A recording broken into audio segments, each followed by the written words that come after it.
Hello दोस्तों, इस video में हम देखने वाले हैं भौतिक विज्ञान क्लास 12th के सारे इंपॉर्टेंट फार्मूलाज जो कि आपको न्यूमेरिकल को सॉल्व करने में काफ़ी इंपॉर्टेंट होंगे। तो ठीक है, इन सारे फार्मूलाज को आप नोट करके ज़रूर रखिए। तो पहला है बायो-सैवर्ट का नियम सूत्र। तो इसमें डी बी इक्वल टू हो जाएगा mu 0.4 pi I dl sine theta upon R square. तो ये हमारा फर्स्ट फार्मूला हो जाएगा। इसके बाद सेकेंड है प्रवाहित धारा अगर आपको पता करनी है तो I equal to Q upon T, Q आवेश टी समय। तीसरा फार्मूला है वैद्युत द्विध्रुव आघूर्ण किसे कहते हैं, तो वहाँ पर लास्ट में आप इस फॉर्मूले को लिख सकते हैं vector P equal to Q into 12। फिर है फोर्थ संधारित्र में संचित ऊर्जा, इस पर न्यूमेरिकल भी आ सकता है, तो 1/2 CV स्क्वायर। इसके बाद पांचवा फार्मूला है वैद्युत विभव V equal to 1/4 pi epsilon naught Q upon R, इसको भी तुम नोट कर सकते हो। 5 फार्मूलाज कंप्लीट हुए। इसके बाद छठवां है द्रव्यमान ऊर्जा समीकरण लिखिए, तो ये अगर आपके पास आएगा is equal to MC square, 1 marks में।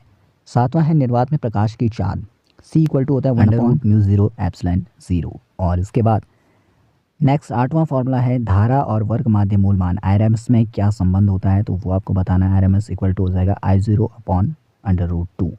तो इस तरीके से हमारे ये 8 फार्मूलाज कंप्लीट हुए। इन सबको नोट करके आपको रखना है, स्पेशली अगर आप 12th में जा रहे हो तब तो और इम्पॉर्टेंट। परपथ में प्रतिबाधा का सूत्र होता है Z equal to √R square plus XL का स्क्वायर।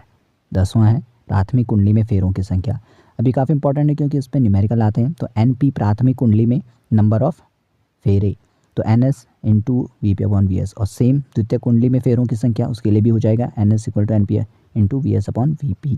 तो ये दोनों आपको इंपॉर्टेंट है, इस पर न्यूमेरिकल भी आ सकता है।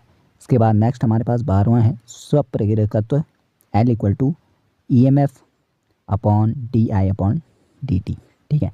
इसके बाद 13वां फार्मूला हो जाएगा कुंडली के केंद्र पर चुंबकीय क्षेत्र ज्ञात कीजिए, इस पर भी न्यूमेरिकल आता है। तो चुंबकीय क्षेत्र B होता है μ0 NI अपॉन 2R, N यहाँ पर फेरों की संख्या है, ठीक है। 13वां फार्मूला कंप्लीट हुआ। अब 14वां हमारे पास है धारा घनत्व और अपवाह वेग में संबंध बताना है, J इक्वल टू NEVD, ये भी 1 मार्क्स में आ सकता है। 15वां फार्मूला हमारे पास है धारा और अपवाह वेग में संबंध, तो I इक्वल टू हो जाएगा NEAVD, यहाँ पर VD अपवाह वेग है और I धारा है, ठीक है। 16वां फार्मूला हमारे पास 1 AMU कितना होता है, तो 931 मेगा इलेक्ट्रॉन वोल्ट, ठीक है। 16 फार्मूला यहाँ पर कंप्लीट हुए। 17वां है फोटोन की ऊर्जा। फोटोन की ऊर्जा कई बार न्यूमेरिकल में आएगा, तो E equal to HC upon lambda, H Planck का नियतांक, C प्रकाश की चाल और लैम्डा होगी तरंग दैर्ध्य। डी ब्रोगली तरंग दैर्ध्य व्यंजक, लैम्डा कैसे निकलेगा H अपॉन P, ये भी आप यहाँ पर यूज़ कर सकते हैं।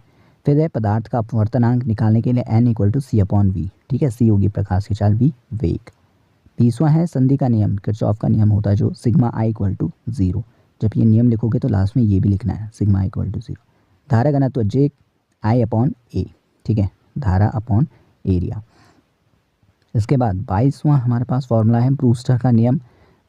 जब ये नियम लिखोगे तो उसके लास्ट में ये सूत्र भी लिखना है, N इक्वल टू 10IB, ठीक है। इसके बाद 23वां और लास्ट फार्मूला हमारा है कलांतर और पथांतर में संबंध बताइए, तो ये हो जाएगा कलांतर डेल फाई इक्वल टू होगा 2 pi upon lambda del x, ठीक है। तो इस तरीके से ये 23 हमने इंपॉर्टेंट फार्मूलाज देखे हैं जो कि बहुत सारे जो न्यूमेरिकल हैं उनको सॉल्व करने में इंपॉर्टेंट होंगे और डेरिवेशन को सॉल्व करने में इंपॉर्टेंट होंगे। तो इनको तुम नोट करके और याद करके ज़रूर रखना। नेक्स्ट वीडियो में मिलेंगे केमिस्ट्री के इंपॉर्टेंट टॉपिक्स और फार्मूलाज के साथ, रिएक्शंस के साथ, तो उसके लिए सब्सक्राइब ज़रूर कर लेना।